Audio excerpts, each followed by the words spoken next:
بسم اللہ الرحمن الرحیم۔ السلام علیکم۔ بغداد میں ایک شخص فقیر حاجت مند، عیالدار اور صابر و عابد رہتا تھا۔ ایک دن وہ رات کو نماز کے لیے اٹھا تو اس کے بچے بھوک کی وجہ سے رو رہے تھے۔ جب وہ نماز سے فارغ ہوا تو اس نے بچوں اور بیوی کو بلایا اور کہا کہ بیٹھو اور اللہ پاک کے حبیب صلی اللہ علیہ وآلہ وسلم پر درود پاک پڑھو اور دیکھو کہ اللہ تعالیٰ کیسے درود پاک کی برکت سے ہمیں غنی کرتا ہے اپنے فضل و کرم سے۔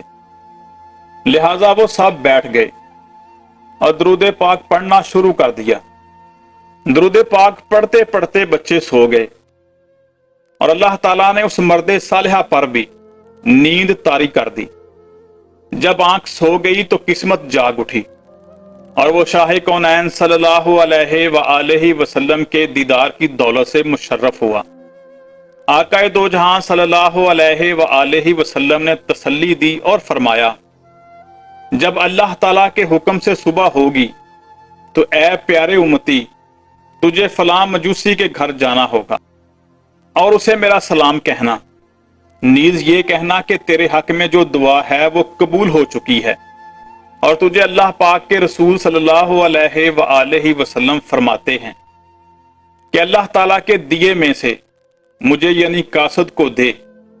یہ فرما کر رسول پاک صلی اللہ علیہ وآلہ وسلم تشریف لے گئے اور وہ مرد صالحہ بیدار ہوا تو مسرت و شادمانی انتہا کو پہنچ چکی تھی، لیکن اس نے دل میں سوچا کہ جس نے خواب میں حضور پاک صلی اللہ علیہ وآلہ وسلم کو دیکھا، اس نے الحق حضور پاک صلی اللہ علیہ وآلہ وسلم کو ہی دیکھا، کیونکہ شیطان حضور پاک صلی اللہ علیہ وآلہ وسلم کی شکل میں نہیں آ سکتا۔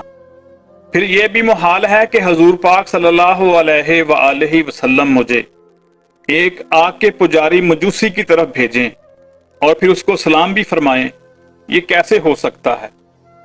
پھر سو گیا تو پھر قسمت کا ستارہ چمکا۔ پھر نبی کریم صلی اللہ علیہ وآلہ وسلم نے وہی حکم دیا۔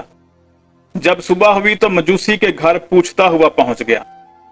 مجوسی کا گھر تلاش کرنے میں کوئی دشواری نہ ہوئی، کیونکہ وہ بہت مالدار تھا، اس کا کاروبار وسیع تھا۔ جب مجوسی کے سامنے ہوا تو چونکہ مجوسی کے کرندے کافی تھے، اس نے اسے اجنبی دیکھ کر پوچھا، کیا آپ کو کوئی کام ہے؟ اس مرد صالحہ نے فرمایا، وہ تیرے اور میرے درمیان علیحدگی کی بات ہے۔ اس نے نوکروں غلاموں کو حکم دیا کہ وہ باہر چلے جائیں۔ جب تخلیہ ہو گیا تو مرد صالحہ نے کہا، تجھے ہمارے نبی کریم صلی اللہ علیہ وآلہ وسلم نے سلام فرمایا ہے۔ یہ سن کر مجوسی نے سوال کیا، کون تمہارا نبی ہے؟ فرمایا، حضرت محمد مصطفیٰ صلی اللہ علیہ وآلہ وسلم۔ یہ سن کر مجوسی نے کہا، کیا آپ کو معلوم نہیں کہ میں مجوسی ہوں اور میں ان کے لائے ہوئے دین کو نہیں مانتا؟ اس پر اس مرد صالحہ نے فرمایا کہ میں جانتا ہوں، لیکن میں نے 2 بار حضور پاک صلی اللہ علیہ وآلہ وسلم کو دیکھا ہے اور مجھے اسی بات کی تاکید فرمائی ہے۔ یہ سن کر مجوسی نے اللہ تعالیٰ کی قسم دلائی کہ واقعی تجھے تمہارے نبی نے بھیجا ہے۔ اس نے کہا، اللہ تعالیٰ شاہد ہے، مجھے یہی فرمایا ہے۔ پھر مجوسی نے پوچھا، اور کیا کہا ہے؟ اس نیک مرد نے کہا، حضور پاک صلی اللہ علیہ وآلہ وسلم نے مزید یہ فرمایا ہے کہ تو اللہ تعالیٰ کے دیے ہوئے میں سے مجھے کچھ دے، اور یہ کہ تیرے حق میں دعا قبول ہے۔ اس مجوسی نے پوچھا، تجھے معلوم ہے کہ وہ کون سی دعا ہے؟ اس نے جواباً فرمایا، مجھے علم نہیں۔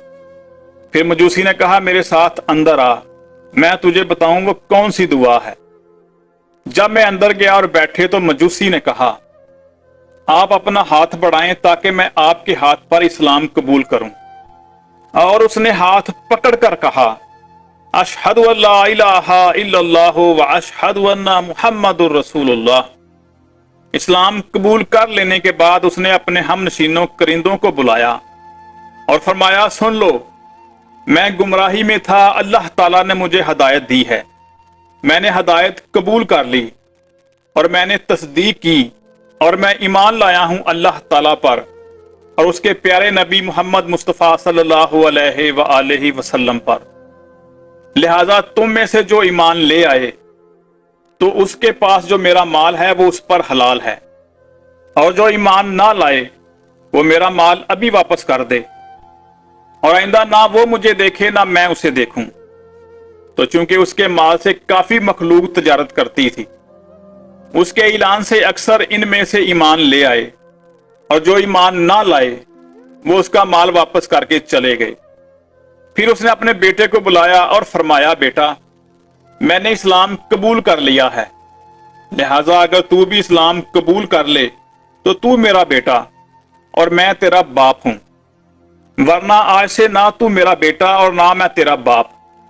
یہ سن کر بیٹے نے کہا، ابا جان، جو آپ نے راستہ اختیار کیا ہے میں اس کی مخالفت ہرگز نہیں کروں گا، لیجئے سن لیجئے، اشہد ان لا الہ الا اللہ واشہد ان محمد رسول اللہ۔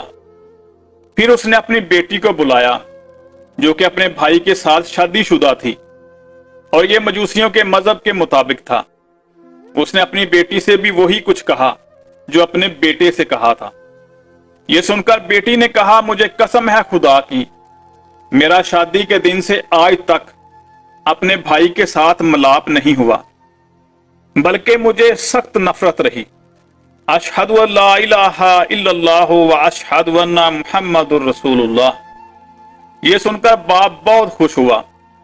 پھر اس نے مرد صالحہ سے کہا کہ آپ کیا چاہتے ہیں کہ میں آپ کو وہ دعا بتاؤں جس کی قبولیت کی خوشخبری آپ لائے ہیں، اور وہ کیا چیز ہے جس نے رسول پاک صلی اللہ علیہ وآلہ وسلم کو مجھ سے راضی کیا ہے؟ مرد صالحہ نے فرمایا، ہاں ضرور بتائیے۔ اس نے کہا، جب میں نے اپنی بیٹی کی شادی اپنے بیٹے سے کی تھی تو میں نے عام دعوت کی تھی، سب لوگوں کو کھانا کھلاتا رہا، حتیٰ کہ کیا شہری کیا دیہاتی سب کھا گئے۔ جب سب کھا کر فارغ ہو کر چلے گئے تو چونکہ میں تھک کر چور ہو چکا تھا، میں نے مکان کی چھت پر بستر لگوایا تاکہ آرام کروں۔ میرے پڑوس میں ایک سید زادی جو کہ سیدنا امام حسن رضی اللہ تعالی عنہ کی اولاد میں سے ہیں، اس کی چھوٹی چھوٹی بچیاں رہتی ہیں۔ جب میں اوپر لیٹا تو میں نے ایک صاحبزادی کی آواز سنی۔ وہ اپنی والدہ محترمہ سے کہہ رہی تھی، امی جان، آپ نے دیکھا کہ ہمارے پڑوسی مجوسی نے کیا کیا ہے؟ ہمارا اس نے بہت دل دکھایا ہے، سب کو کھانا کھلایا مگر اس نے ہمیں پوچھا تک نہیں۔ اللہ تعالیٰ اسے ہماری طرف اچھی جزا دے۔ جب میں نے اس شہزادی کی یہ بات سنی تو میرا دل پھٹ گیا اور سخت کوفت ہوئی۔ ہائے، میں نے ایسا کیوں کیا؟ میں جلدی سے نیچے اترا اور پوچھا کہ یہ کتنی شہزادیاں ہیں؟ تو مجھے بتایا گیا کہ 3 شہزادیاں ہیں اور ایک ان کی والدہ محترمہ ہے۔ میں نے کھانا چنا اور 4 بہترین جوڑے کپڑوں کے لیے اور کچھ نقدی رکھ کر نوکرانی کے ہاتھ ان کے گھر بھیجا، اور میں خود دوبارہ مکان کی چھت پر چڑھ کر بیٹھ گیا۔ جب وہ چیزیں جو میں نے حاضر کی تھیں ان کے ہاں پہنچی تو وہ بہت زیادہ خوش ہوئیں، اور شہزادیوں نے کہا، امی جان، ہم کیسے یہ کھانا کھا لیں، حالانکہ بھیجنے والا مجوسی ہے۔ یہ سن کر ان شہزادیوں کی والدہ محترمہ نے فرمایا، بیٹی، یہ اللہ تعالیٰ کا رزق ہے، اس نے بھیجا ہے۔ تو شہزادیوں نے کہا، ہمارا مطلب یہ نہیں ہے، بلکہ ہمارا مطلب یہ ہے کہ ہم اس کھانے کو ہرگز نہیں کھا سکتی جب تک وہ مجوسی ہے۔ پہلے اس کے لیے اپنے نانا جان کی شفاعت سے اس کے مسلمان ہونے اور اس کے جنتی ہونے کی اللہ تعالیٰ سے دعا کریں۔ ان شہزادیوں نے دعا کرنا شروع کی اور ان کی والدہ محترمہ آمین کہتی رہی۔ لہٰذا یہ وہ دعا ہے جس کی قبولیت کی بشارت حبیب خدا صلی اللہ علیہ وآلہ وسلم نے تیرے ہاتھ بھیجی ہے، اور اب میں حضور پاک صلی اللہ علیہ وآلہ وسلم کے حکم کی تعمیل یوں کرتا ہوں کہ جب میں نے اپنی بیٹی کی شادی اپنے بیٹے سے کی تھی تو میں نے ساری جائیداد میں سے نصف اس لڑکے اور لڑکی کو دی تھی اور نصف میں نے رکھا تھا، اور اب چونکہ ہم مسلمان ہو گئے ہیں اور اس مبارک اسلام نے دونوں بہن بھائیوں کے درمیان جدائی کر دی ہے، اب وہ مال جو ان کو دیا تھا وہ آپ کا ہے، آپ لے جائیں۔ درس حیات۔ اس واقعہ سے یہ سبق ملا کہ سادات کرام کی خدمت کرنے سے اللہ تعالیٰ اور اس کے حبیب صلی اللہ علیہ وآلہ وسلم راضی ہوتے ہیں، اور اس کے عوض جنت اور شفاعت نصیب ہوتی ہے۔ اور یہ کہ نبی پاک صلی اللہ علیہ وآلہ وسلم اپنی امت کے ہر فرد سے واقف ہے۔